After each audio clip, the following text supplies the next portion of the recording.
Introduction. Hi friends, as we all know that there are so many microorganisms in our surroundings. They are classified into different groups. Some of them are useful for us and hence called as friends, while most of are harmful and hence called as foe or enemy. So in this module, we are going to learn more about friends and foe nature of these microorganisms.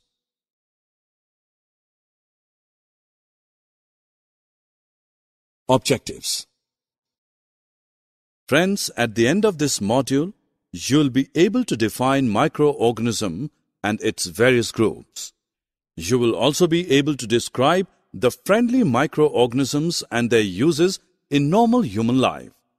Besides, you'll be able to describe harmful microorganisms and explain the methods of food preservation.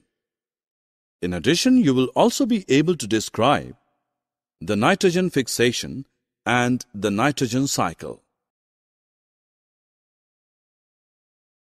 Dear, don't eat this piece of fruit. Now it is contaminated and unhealthy for you. But why? Dear, because there are so many germs on the floor and they are so tiny that you cannot see them through naked eyes and they may harm you. What are these? These are called microorganisms. Friends, you'll be surprised to know that a microorganism can help us in making our food and the same can make us ill too. So, before getting more information about them in detail, let us first know about such microorganisms and their habitat. Microorganism or microbe is so small in size that we cannot see it with naked or unaided eyes. They are broadly classified into four major groups: bacteria, fungi, protozoa and algae. Viruses are also microscopic. Microorganisms can survive in different environmental conditions.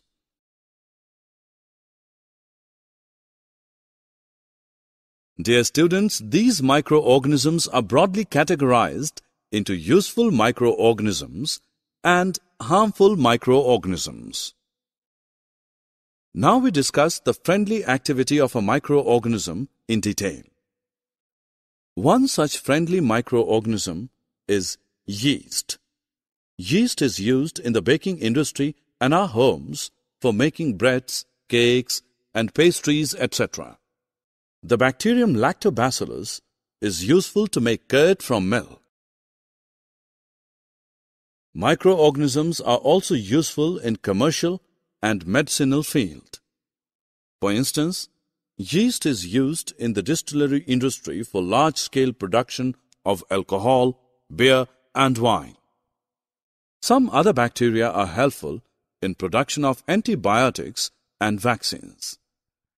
Vaccination is helpful in several diseases including cholera, tuberculosis, smallpox, and hepatitis.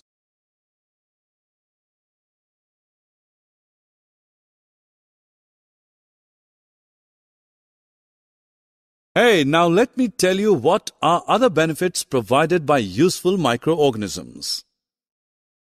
Some bacteria and blue-green algae increase the soil fertility by atmospheric nitrogen fixation process. Nitrogen fixation is the biological process in which atmospheric nitrogen is converted into ammonia. There are other friendly anaerobic bacteria that are used in the synthesis of biogas. Biogas is a mixture of methane, carbon dioxide, hydrogen, and hydrogen sulfide. After discussing about helpful and friendly microorganisms, let's learn about harmful microorganisms.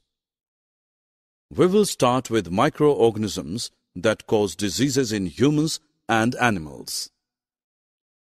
The microorganisms that cause diseases are known as pathogens. We can classify diseases into two categories: non-communicable and non-infectious diseases, and communicable or infectious diseases.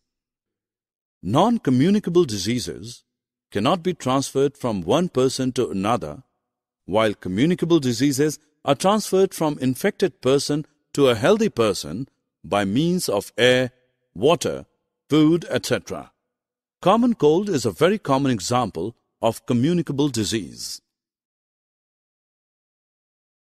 Friends, some insects and animals that are found in our surroundings act as carriers of pathogens.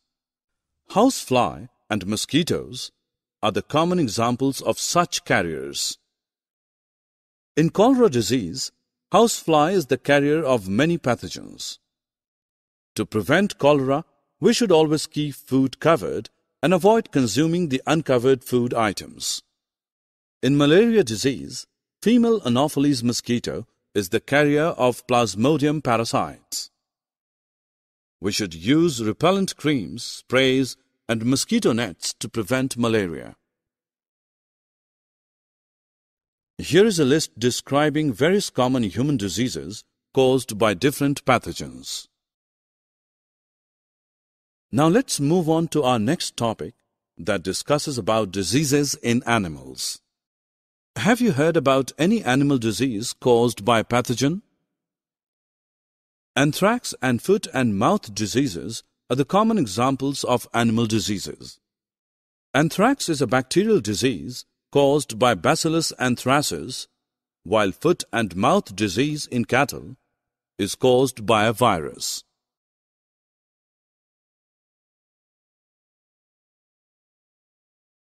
Hey, now let's know about diseases caused in plants.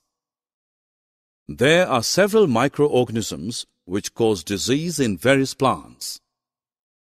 The table contains some widespread plant diseases and their causative pathogens.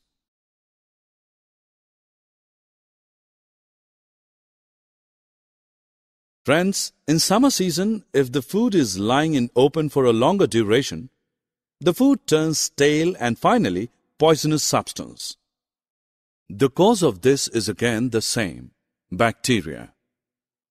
There are some bacteria like Clostridium, Bacillus, and Staphylococcus which cause the food poisoning. This food causes harm to us. We can preserve our food by some methods as listed below. We use pasteurization process to preserve the milk.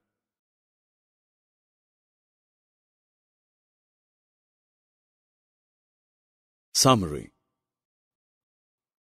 Friends, let us summarize what we have learnt in this module. Microorganism or microbe is an organism, living, which is so small in size that we cannot see with naked or unaided eyes, that is, they can be seen only through a microscope. Microorganisms are classified into four major groups: bacteria, fungi, protozoa, and algae. Microorganisms can survive in different environmental conditions like water, soil, hot springs, and mountains, etc.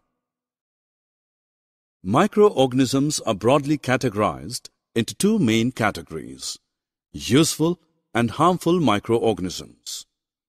Useful microorganisms are used in various purposes in our daily life and industries. Harmful microorganisms that cause diseases in humans, animals, and plants are known as pathogens. Nitrogen fixation is the biological process in which atmospheric nitrogen is converted into ammonia found in the roots of leguminous plants.